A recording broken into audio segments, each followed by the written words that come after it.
बिस्मिल्लाहिर्रहमानिर्रहीम। अस्सलाम वालेकुम class, how are you all? I hope you all are fine. Last time जो है मैंने आप लोगों को एक शेर नंबर 1 जो था आपका, वो आप लोगों को डिफ़ाइन कर दिया था और कहा था कि उसकी तशरीह लिखनी है आप लोगों ने, उसको मैंने क्लियरली डिफ़ाइन कर दिया था। अब आते हैं शेर नंबर 2 पे। चैप्टर ऑलरेडी एक्सप्लेन हो चुका है। बच्चों के लिए चंद नसीहतें आपका जो है टॉपिक है, आपका ये सबक का नाम है। ये आपको मैं ऑलरेडी एक्सप्लेन कर चुकी हूँ कि अल्लामा इकबाल ने बच्चों के लिए क्या क्या नसीहतें दी हैं, जिनसे उनको आने वाली ज़िंदगी में या उनको कोई भी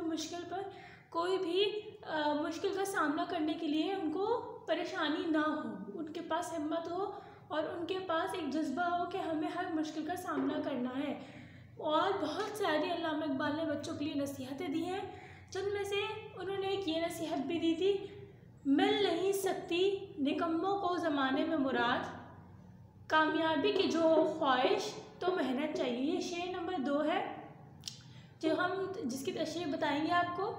ये भी अल्लामा इकबाल की दी हुई नसीहत है, जो उन्होंने शेर के अंदाज में आप लोगों को बताई है कि मिल नहीं सकती निकम्मों को ज़माने में मुराद। मतलब निकम्मे जो होते हैं, जो कुछ नहीं करते, सिर्फ ख्याली पुलाव बनाते हैं, जो सिर्फ ख्वाब बनाते हैं खुद ही से बैठ के, लेकिन उनकी जो है वो ताबीर नहीं होती, कोई वो कुछ भी नहीं कर पाते क्योंकि उनके सिर्फ ख्वाब ही होते हैं, उनको वो हकीकत में तब्दील नहीं कर सकते।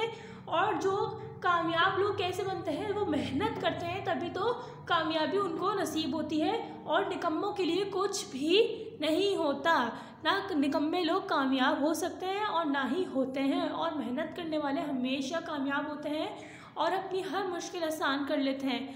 अब तशरीह क्या बता रहे हैं, इसका हवाला आप नहीं लिखेंगे क्योंकि हवाला आप ऑलरेडी लिख चुके हैं शेर नंबर 1 में। आपने शेर नंबर 1 लिखा होगा प्रीवियस वर्क में और फिर उसके बाद हवाला, उसके बाद तशरीह लिखी होगी, लेकिन इसमें आप दोबारा हवाला मत लिखिएगा, एक बार आप हवाला लिख चुके हैं। तशरीह पे आते हैं, कह रहे हैं मुंदरजा बाला